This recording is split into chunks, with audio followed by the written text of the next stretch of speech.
This is Maria Fassio Pignati, and I'm in front of the Alamo in San Antonio, Texas. And you're watching Payton Priv TV.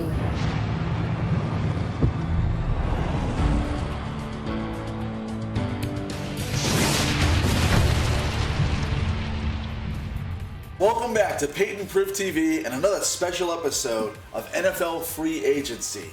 I'm Phil Privitera, as the star of the show, Payton Privitera, and we're here to talk to you on day 4 of free agency. Now, last time we talked, Payton, we had a special guest, Vince Ferragamo, on the show from Los Angeles, the former Super Bowl quarterback for the Rams in Super Bowl 14. Now, he gave us an insight on some moves that the Rams are making, mainly based upon salary cap circumstances. Why don't you give us an update on that? Right, a lot of movement taking place from the LA Rams front, but joining us here about this topic right now is someone who is the best baseball analyst I know, but we got her doing football today. Marissa Lavezzari from Orange County, Los Angeles, California, is going to talk to us about a potential trade for Brandin Cooks. Marissa. This is Marissa Lavezzari from Orange County, California, checking into Payton Priv TV. Wide receiver Brandin Cooks started his career with the Saints in 2014, then spent a year with the Patriots in 2017, and recently made his way to the LA Rams, where he has now played for 2 seasons. His speed and accuracy has been nothing but beneficial for the Rams, but it's time for trades to take place in the football world. Sources say that LA hasn't made any calls regarding Cooks, but they definitely have received them. If they trade him, they will blow $17.8 million, which is $1 million more than it would cost them to just keep him in the roster. Some people even think that it would be in the Rams' best interest to have Cooks remain in LA unless the Rams are offered a first-round pick. However, this is not likely considering his history of injuries such as 5 concussions in his 6-year career and his substantial contract.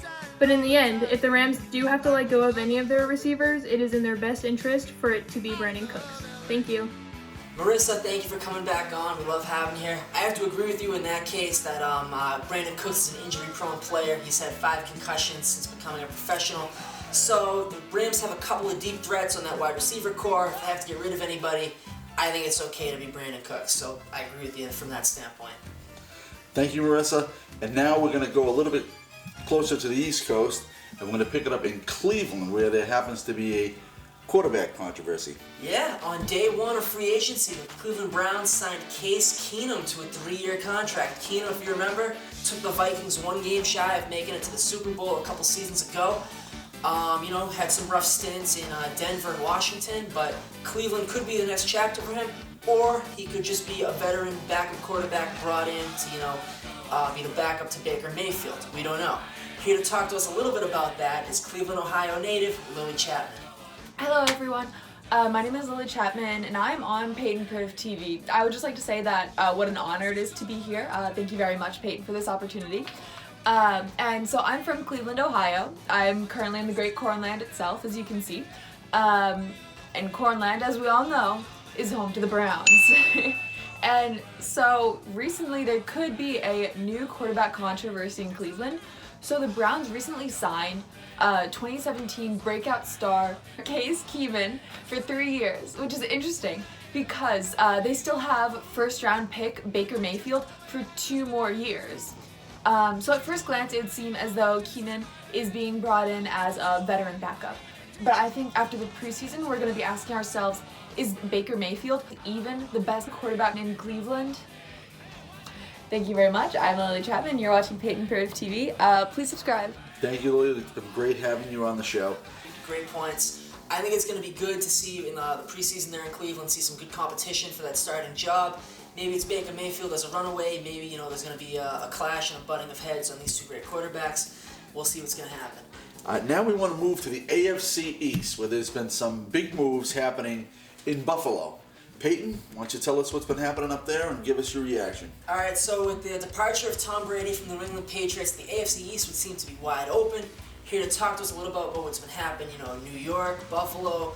Coming to us live from the Empire State is Vanessa Acquafredda. Vanessa, what's going on? Hey Payton and everyone else watching. It's Vanessa from New York. You remember me from one of the last videos? No? Okay, well, both the Jets and the Giants haven't much made noise since free agency started, but a team here that did make a big splash is the Buffalo Bills. With Tom Brady leaving the Patriots, the Bulls are trying to make a run at the 2020 AFC East title, and their first step towards doing so was trading for star wide receiver Stefon Diggs. That's all I got for you guys now. Everyone, stay safe, but remember to live your life, and follow me on the gram. Bye! Thank you, Vanessa. Those are terrific points. What do you think, Payton? I think those are some great points. I think Stefon Diggs is a phenomenal trade pickup for the Buffalo Bills to have gone out and gotten him right away on the first week of free agency. You get a team like New England, and we don't know what they're going to do. Are they going to go out and get Cam Newton? Are they going to try and develop Stidham? Are they going to tank for a draft pick? We don't know. Nobody knows. You don't know. Nobody knows. You're like, I don't know. Nobody knows. So if the Buffalo Bills are going to take their shot, now's the time. Phenomenal trade. Stefon Diggs is going to be a big contributor this season. Well, there you have it. It's day 4 of free agency and another special edition of Payton Priv TV. We want to thank our special guests, Lily, Vanessa, and Marissa, for their input and their help. For Payton Privitera, I'm Phil Privitera, and you're watching Payton Priv TV.